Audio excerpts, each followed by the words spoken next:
So Gianni, thanks for taking the time to talk to me. You had a very, very interesting speech yesterday, which was very well attended. And you were speaking not only about CopperBank, but also about changes in the energy market. So yeah, maybe sum up what you said yesterday. So first of all, I think everyone that follows your program, hopefully they've seen my book. Yesterday I offered a complimentary copy to everyone that saw the presentation.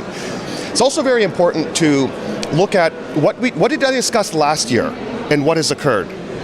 You know, because I make certain suggestions for people to do for due diligence and for their portfolios, and I will be back here next November, and I hope to meet people as many as I can. I do speak German for those that know me, but when we're talking about an interview, we want to do it in English. So, in the past 12 months, I've been suggesting that people want to be invested in sort of electric metals, Edelmetalle. And this seems to be, it was the year in 2017 that these things all performed very well. If you can superimpose charts over this interview of the way copper performed, now copper's up 50% since last November. And although other things get the front page story, zinc or palladium, copper is performed equally as well as the best performing commodity, which is palladium. Now when you compare that to oil, there's a 50% differential.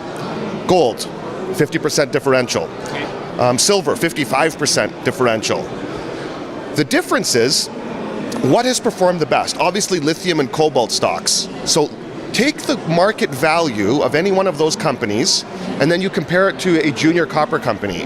Where can you sort of have more performance from today? Because if you have not purchased shares in a junior mining company till now, or even like, let's talk about Bitcoin. Bitcoin's now 7,000. Can you double your money in Bitcoin from 7,000? I don't know. I mean, you have to ask that question for yourself. I will suggest to you that, you know, and of course I'm going to suggest CopperBank because it's anchored by real value. It has no debt. It has tremendous amount, as you say in German, Hebel to the copper price, and we've done things very cost effectively. Our share price has doubled each of the last 2 years from the last two Edelmetallmesse. So it's stable. It's not aggressive. It's not flashy up and down. And I think if we talk now about what did we actually do this year, and what let's recap what you did in 2017, and then an outlook what you are going to do in 2018. So let's start with looking back on 2017. What did you do? You just came out with some good results recently. Yes, for sure. So I have a large technical team that is aligned with our shareholders. So they are not taking salaries. They are going to be compensated with share price performance. So that's the most important thing. If the share price doesn't perform, we don't get compensated. So that's number one. That's why we take very good care of dilution and the share price. We have 3 projects. So when the market was bad, we very carefully measured what can we do. And this year, we raised capital. This was dilution. It was about 20% dilution. But the idea is that did we find more copper with the drilling programs that we did? And the results so far have been very good. I would say they exceeded our expectation. The share price has not performed, but that's no different than all copper companies. You look at the majors, Freeport-McMoRan, Teck Cominco, First Quantum. The shares are trading lower today than they were 9 months ago, and copper now is 50 cents higher per pound. So that means there's catch up to be done here. So we worked on Pyramid. So to be clear, we have 3 projects: Pyramid, San Diego Bay, and Contact. And for this money that we raised, we invested 1.8 million in Pyramid, 200,000 at San Diego Bay, and now we will work on Contact. So we're going to deliver news, which is for the investor very important. We're going to deliver news for the next 14 months, consistently. Okay, so that's catalyst value. We also are looking to enhance the portfolio, to enhance shareholder value with these 3 projects. And we do this, and I say this from a personal sort of a personal standpoint, because that is how our dividends are going to be created, and that's how I'm compensated. So I have a strong interest to do this.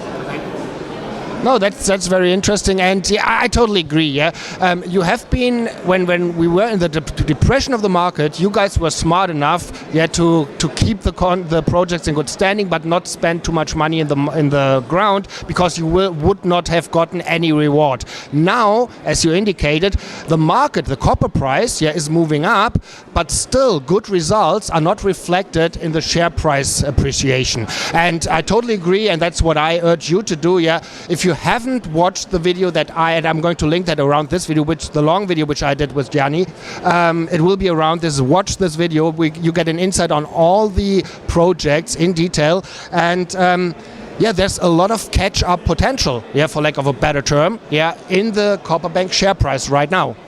Yeah, our market value is $20 million for the 3 projects. If you were to separate each of the 3 projects, hypothetically, into their own company, I don't see a scenario where the market cap would be 7 or 8 million per each project. So we're going to explore the idea of putting this in this format to the market. Okay. And so that really is our 2018 plan. We measured very carefully over the last 3 years. We did some enhancements at Pyramid. We did some work at San Diego Bay. And now we will look to do some work programs at Contact Copper in Nevada. So for small money, this entire portfolio it never required a lot of capital. What it required was higher copper prices. Copper has went from $2 per pound to $3.15 as we speak now. So we have higher copper prices. And I think the analysts are predicting an even higher price in the next couple of years. Is that right? Correct. Even more importantly, today's November 3rd. Copper's trading at $3.15 a pound, which is $7,000 per ton. 2 days ago, on November 1st, the largest copper company in the world, which is Chile's Codelco, Oscar Landarache, who is the president, came out with a forecast that copper will go through $10,000 per ton in 2018. That's $4. That's $4.50. They are very conservative.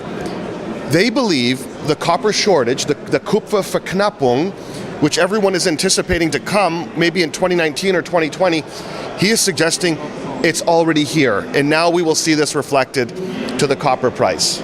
So we really want to be investing in timing. I would say this is great timing. The copper price has already moved a lot. Share prices have not performed. Catch up. And then you also look at what are the more senior companies going to want in the next 6 months, 12 months, 18 months? With this copper shortage seemingly on the doorstep, it's the right commodity is going to be electric metals in general, but copper specifically.